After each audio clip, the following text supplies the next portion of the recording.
Fox 19 now. Well, good morning. 7 o'clock. I'm Kara Sewell. And I'm Rob Williams. Good morning, everyone.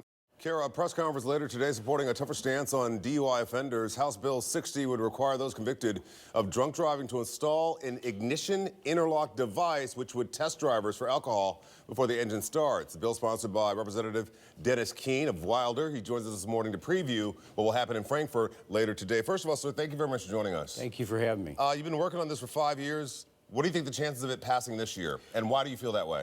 Well, the public's getting more educated about drunk driving, and we've got some new endorsements from the Kentucky Distilleries Association and also Anheuser-Busch. And they're big people of to propose responsible drinking. So, I love it. Now, I'm going to tell you a story about a young woman. Her name is Haley Schott. When she was 22 years old, she was hit by a drunk driver. She's a young mother. That drunk driver, it was his 5th DUI offense. Your daughter, Kelly, was hit by a drunk driver in 2002.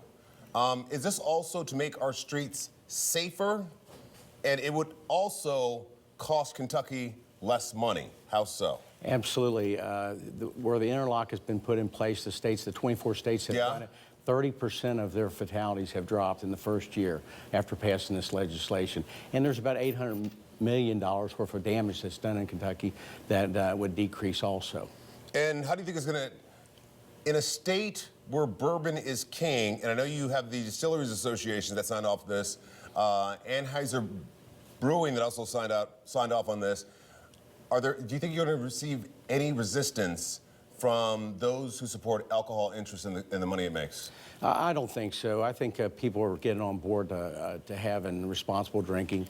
People in the alcohol industry do not care about, they want to make sure that people are safe on the roads and continue to enjoy alcohol. You know what, I've been in this job a long time now, and it seems like I read stories, not all the time, but sometimes, where a drunk driver is on the road convicted of drunk driving again. It's his 9th, 10th, 11th, 12th, 13th offense. How do you stop people from drinking and driving when it seems like they always find a way to keep doing so?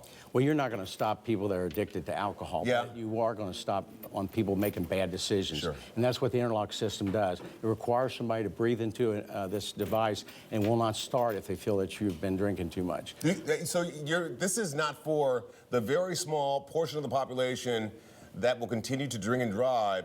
This is probably the majority of the population who may have gotten a DUI to stop them from making a bad decision at 2 o'clock in the morning. Absolutely. What it does is it won't let the car start. And a lot of people, once they use the interlock, they realize, 3 drinks is too much. Sure, absolutely. And then you realize that because there's an amount, and you don't guess with that amount because it comes down with science. Absolutely.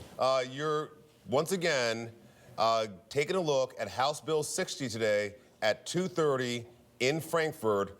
Representative Dennis Keene, who represents the great people of Wilder. Thank you very much for stopping by. How's your daughter doing? She's doing well. She's survived 3 operations, and her life's went on, and she's doing very well. Thank you. And I know she's doing a lot to make sure that we are tough on drunk drivers. Absolutely, absolutely. Representative, thank you very much. Thank you for having me.